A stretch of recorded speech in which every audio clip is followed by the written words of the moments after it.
Oke guys, kembali lagi di BBM Bacot bareng Mamas. Jangan lupa komen, like, and subscribe. Kita mancing ya.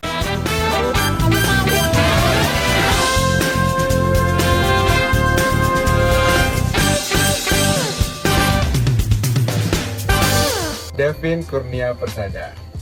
Oke, Mas Devin ini adalah salah satu atlet voli di Sumatera Selatan, dan hari ini kita akan bahas tuntas seputar perpolian dan seputar Mas Devin. Oke, untuk Mas Devin mengawali karir di perpolian di olahraga bola voli itu sebenarnya berawal dari iseng-iseng atau memang hobi di olahraga bola voli. Oke, kalau di dunia voli itu sebenarnya pilihan. Jadi awalnya itu bukan di voli ya, tetapi awalnya itu di atletik. Nah, dulu fokus sebagai atlet di atletik, terus pindah ke renang, ikut beberapa kompetisi, terus akhirnya ke voli. Nah, terus pasti voli ini merasa nyaman, cocok, udah fokus.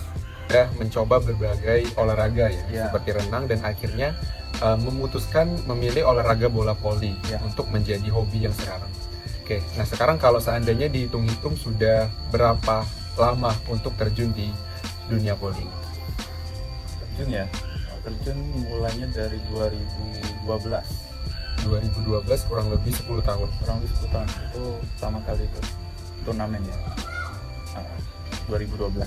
Terhitung 10 tahun sampai 2022 itu artinya sudah banyak event-event atau turnamen, bahkan mungkin banyak juga prestasi-prestasi lain di bola voli ya Mas Devin. Berbicara tentang prestasi ataupun hal-hal yang sudah didapatkan selama menjadi atlet di voli di Sumatera Selatan, itu bisa nggak Mas Devin sharing apa saja sih yang sudah diraih ataupun pengalaman-pengalaman apa yang sudah didapatkan selama terjun di perpolian ini?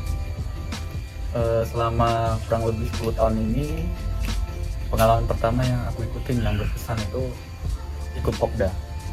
Popda itu di Palembang, juara 1, terus Popwil.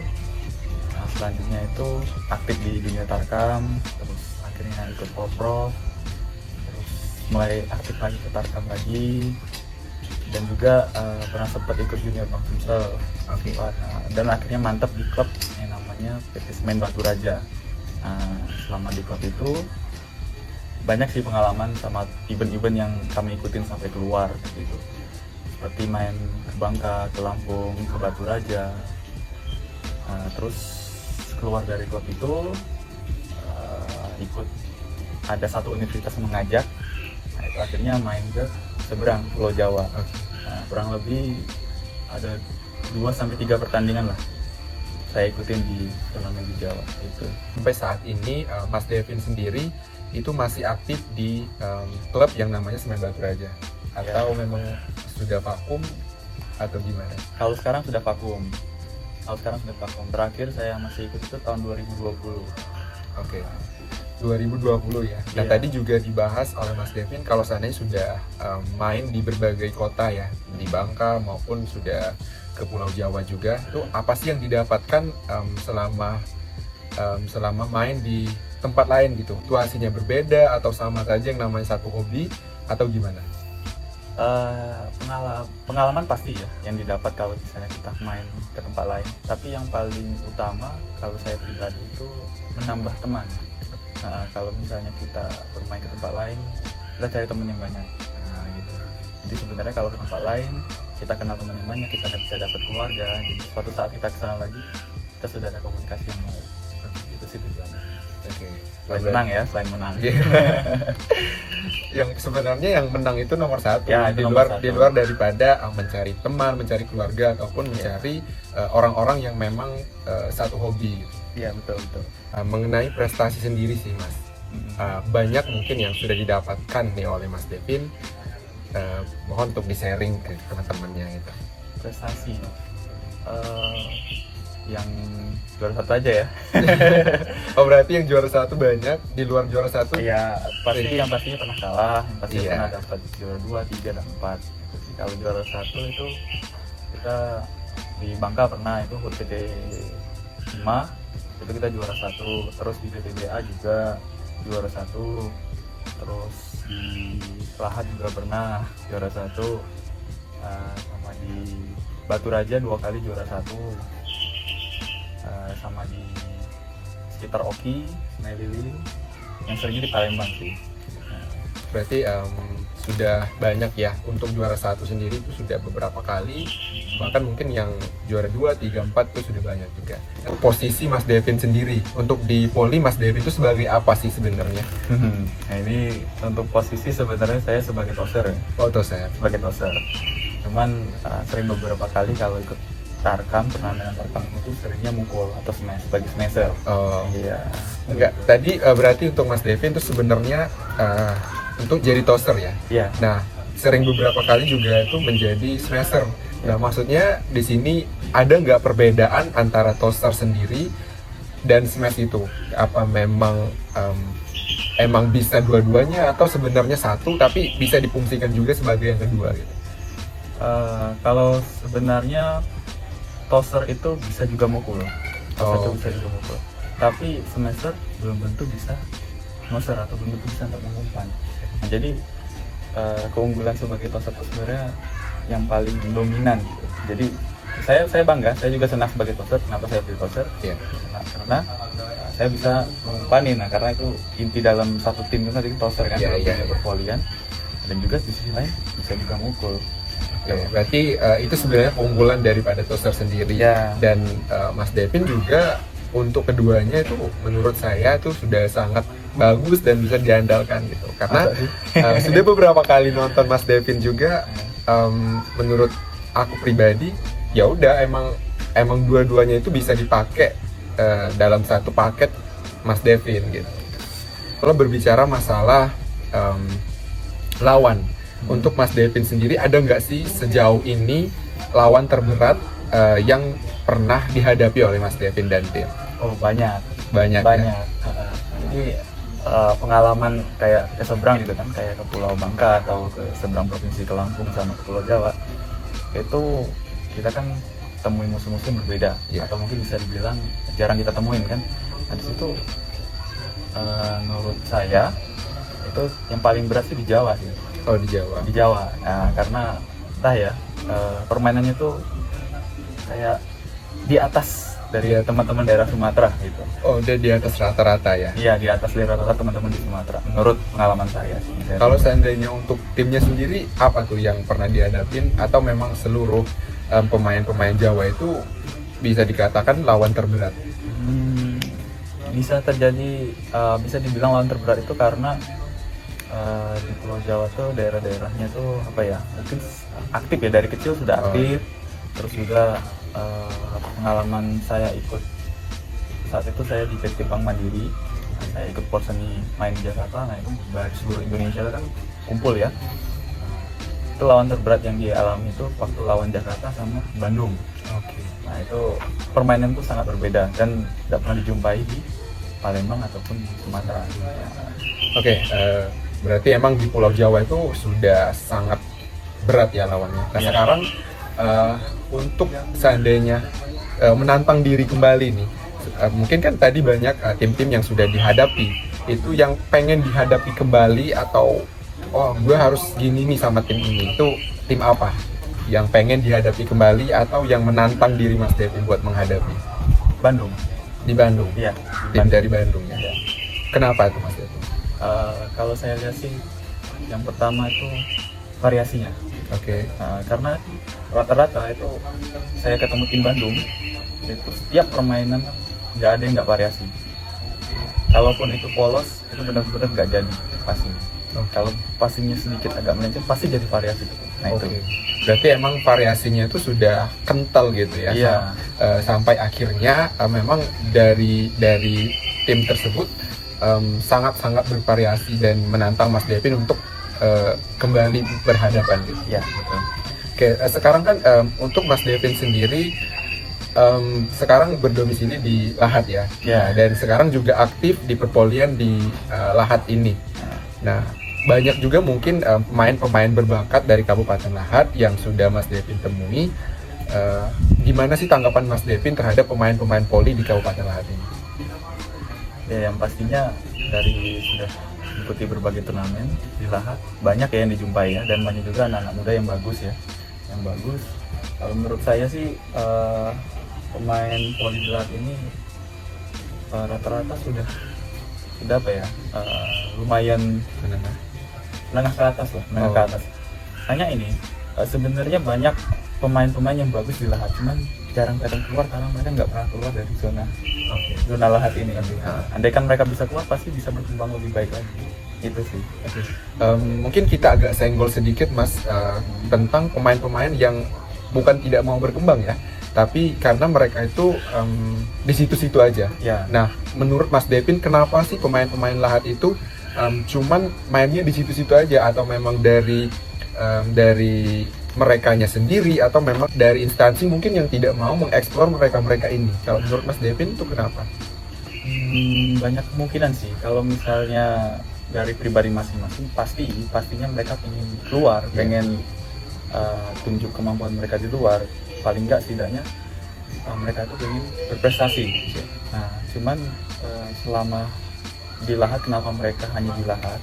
Nah, itu mungkin saluran atau penyalur untuk mereka bisa kelihatan keluar, bisa berkembang keluar atau main kemana, itu mungkin agak kurang di Lahat. Ya, sama ini sih, kayak suatu wadah untuk sebagai pelatih, dan ada pelatih yang memang untuk klub ini, itu kayaknya selama saya di sini kurang.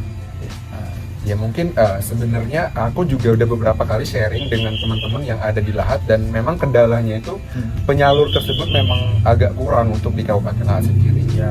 Nah itu ya, dan berharap juga sebenarnya pemain-pemain Lahat yang memang berbakat dan bertalenta itu berharapnya kita ada penyalur yang memang bisa menyalurkan mereka itu gitu. Ya. Nah sekarang sudah beberapa tahun di Lahat nih Mas Devin, jadi ada nggak nama-nama pemain yang menurut Mas Devin itu di Kabupaten Lahat ini sudah sangat bagus nih? Ada nggak menurut Mas Devin, atau siapa aja Pemainnya ya? Iya. Mungkin yang baru saya temui, mungkin yang pemainnya bagus ya, itu namanya Chandra. Tapi yang pertama Dian Rahmat. Iya, Dian Rahmat. Terus Chandra dari Kiki, Latif dari Kikim juga. Terus apa lagi ya? Ada anak Jarai, siapa namanya? Saya lupa. Dia ikut Popda kemarin, itu bagus. Terus apa lagi ya? Reja juga tuh, temannya Chandra. Iya. Sepaket lah mereka sama tim di Kikim. Itu Iya. rosternya bagus juga sih. Oke, berarti beberapa nama tadi sudah keren ya, bisa kita katakan keren permainannya, dan sebenarnya saya juga pernah ngobrol dari beberapa nama yang Mas Devin sebutkan tadi, dan memang banyak yang bilang juga kalau mereka itu memang layak banget buat mungkin bisa dikatakan prestasinya di Poli itu sudah bagus banget gitu kan. Iya, gitu. Nah, kembali ke lapangan bola Poli nih. Kalau seandainya kita kembali ke lapangan, itu mungkin kan kita tuh ada orang tuh yang memang mentalnya belum terlalu punya mental juara gitu. Kenapa saya bilang? Karena mungkin ada nervous, ada nggak bisa dilihat orang banyak atau gimana. Nah, menurut Mas Devin, gimana sih mengatasi hal-hal itu supaya kita tuh seolah tidak terjadi apa-apa ketika di lapangan gitu? Mengatasi itu ya.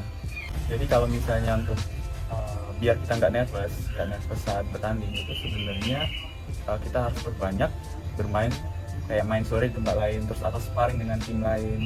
Nah, itu membentuk mental kita, membentuk skill kita, yang dimana nanti saat turnamen itu kita sudah nggak gugup lagi, jadi mental kita sudah mental kuat kayak gitu. Itu sih sebenarnya. Berarti istilah katanya tuh biar dengan adanya kita sering main atau apa itu biar kita tuh juga nggak kaku kalau seandainya sudah di lapangan itu turnamen. Ya, biar nggak nervous dengan penonton yang banyak tadi ya, yang paling banyak tadi, terus dengan lawan yang mungkin baru kita jumpai ya, gitu.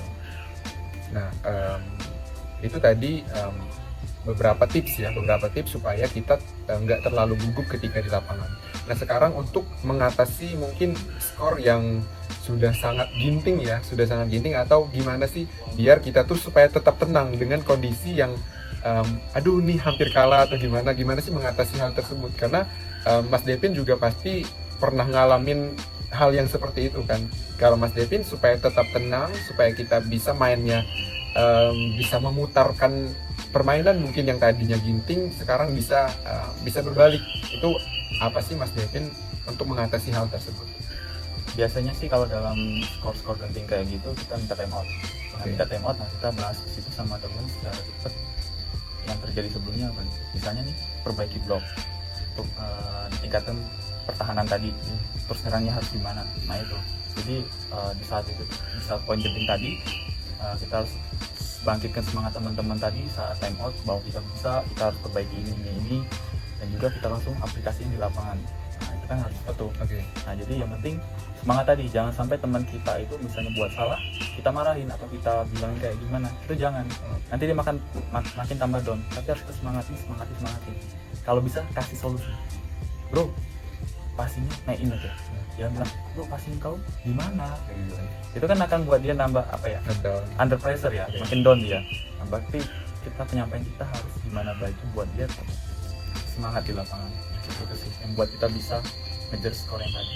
Intinya itu kita harus diskusi ya, mungkin diskusi kenapa dan bagaimana gitu, mungkin supaya permainan kita tadi bisa berubah, yang tadinya down atau yang tadinya kita di bawah tekanan bisa dengan diskusi yang singkat atau secepat mungkin permainan kita bisa bagus kembali. Ya betul. Untuk Mas Devin sendiri untuk posisi main itu sebagai tosser ya. Iya. Nah kalau seandainya dari Mas Devin mungkin ada tips atau mungkin trik ya, tips and trick supaya menjadi seorang tosser yang bagus gitu seperti yang Mas Devin pernah lakukan gitu. Apa sih tips yang dari Mas Devin? Kuncinya sih sebenarnya latihan ya, fokus sama latihan, biar latihan seperti ada pepatah bilang tiada hasil juara itu tanpa latihan. Nah jadi kalau misalnya kita khususnya sebagai tosser untuk bisa tampil bagus itu yang pertama latihan pribadi, yang kedua latihan teknik sendiri, baru latihan tim. Nah, semuanya ini penting. Kenapa? Yang pertamanya latihan pribadi biar kita bisa ke teknik. Dari teknik baru bisa kita ke tim. Yaitu ke tim ini variasi, bola-bola variasi, biar bisa kompak. Nah, kunci sebagai tosser itu sebenarnya dalam tim komunikasi. Komunikasi yang baik itulah yang bisa menciptakan tim itu kompak dan bisa bermain bagus. Itu sih sebenarnya. Oke, berarti untuk ketiga latihan tadi, latihan pribadi, latihan teknik, dan latihan tim, itu ketiganya itu berkesinambungan ya, dan memang untuk menciptakan seorang tosser yang bagus, itu ketiganya itu harus dilakukan gitu. Harus. Oke, berarti itu tips yang mungkin sangat bagus untuk diterapkan supaya menjadi tosser yang bagus gitu. Seneng dengan pemain siapa sih? Maksudnya ada nggak orang yang mungkin menjadi idola ataupun Mas Devin pengen banget seperti orang tersebut di Poli ini? Ada sih, dia dari Argentina. Dia posisinya sebagai tosser. Namanya Luciano de Kiko. Luciano de Kiko. Ya, dia tosser terbaik di dunia pada saat itu. Kalau dari idola satu lagi sih inspirasi untuk bisa smash ya, terutama smash tangan kiri nih. Nah, itu Yuji Nishida dari Jepang. Nah, itu terinspirasi banget sama dia. Jadi makanya harus bisa tosser bagus kayak Luciano de Kiko, terus harus bisa spek kayak Yuji Nishida. Oke, berarti untuk inspirasi-inspirasi yang Mas Devin inginkan itu lebih ke pemain-pemain dari luar negeri. Iya. Oke, mungkin ya namanya kita menekuni salah satu dunia olahraga itu pasti ada yang namanya inspirasi. Nah, itulah tadi inspirasi dari Mas Devin itu dari Argentina maupun dari Jepang. Iya. Berarti memang dengan kedua pemain tersebut mungkin Mas Devin sudah bisa sekarang menjadi seorang atlet bola voli gitu. Iya. Oke, mungkin itu ya tadi inspirasi yang diinginkan oleh Mas Devin. Sudah banyak kita berbincang masalah voli, masalah seputaran prestasi-prestasinya Mas Devin di dunia perpolian. Mungkin sekarang kita agak sedikit melenceng karena kalau yang namanya sudah di lapangan itu pasti orang-orang tuh auranya tuh udah beda Mas, udah beda di lapangan dengan di luar lapangan. itu yang aku lihat pasti banyak banget mungkin cewek-cewek atau orang-orang yang Mas Devin, Kak Devin gitu, pasti banyak banget. Nah sekarang dalam hal tersebut kan otomatis banyak yang mengagumi Mas Devin. Itu sejauh ini Mas, untuk orang-orang yang mengagumi Mas Devin itu hal apa sih yang pernah terjadi dengan Mas Devin, atau cuma minta sekedar foto, atau ada yang orang-orang yang barbar atau gimana? Oh ya, untuk misalnya apa tadi, penggemar tadi ya. Kalau dari pengalaman selama main volley, mungkin ya yang paling barbar nih, di luar dari minta foto, itu ada yang meluk sama cium. Oke. Berarti ini first time ini ya di YouTube Loverjo ini ya. Pernah sampai dipeluk sama dicium? Ya pernah. Apa yang dirasakan jadi? Kaget. Kaget atau seneng? Wah itu kayaknya mak-mak itu waktu main di daerah mana itu ya? Oh, nggak jauh dari Palembang loh. Kalau misalnya barbar moto-moto itu foto langsung foto-foto gitu kan. Ada yang minta foto biasa, kalau barbarnya foto-foto. Terus ada yang ngerangkul, ada yang kayak gitu. Terus sekali sudah. Itu aja sih yang paling. Oke, berarti kalau saya untuk yang ngajak foto atau minta foto seperti itu udah biasa. Tapi yang pernah terjadi yang agak sedikit barbar, pernah dipeluk sama pernah dicium ya. Oke, mungkin suatu kebanggaan juga ya. Waduh, berarti kan emang orang tuh udah mengidolakan banget mungkin sampai mencium gitu. Karena orang-orang tuh biasanya kayak gitu, berasa memiliki. Padahal nggak kenal ya? Iya, padahal nggak kenal. Karena mengidolakan, jadi seolah-olah Mas Devin itu punyanya dia gitu. Oke, sekarang mungkin kita berbicara masalah pacar nih Mas Devin. Pacar? Ya, mungkin untuk Mas Devin sendiri itu sudah punya pacar atau belum? Sudah. Oke, sudah Ya, punya pacar. Kecewa dong. Jujur dong. Iyalah. Takutnya nanti kalau nggak jujur pacarnya Mas Devin pasti marah gitu. Ya. Ya, jadi untuk saat ini udah punya pacar. Udah punya. Oke. Sebenarnya ini mungkin agak sedikit berbeda daripada apa yang kita bahas hari ini. Ini sebenarnya dari aku pribadi pengen nanya, karena banyak banget mungkin di sosial media tuh berbicara tentang cinta Mas Devin. Nah jadi aku tuh pengen nanya dengan Mas Devin itu antara dua pilihan. Mas Devin sendiri itu lebih memilih cinta dalam diam atau cinta beda agama? Cinta beda agama atau cinta dalam diam? Harus milih nih? Iya. Salah satu. Harus milih, dan kenapa? Cinta dalam diam sama cinta beda agama.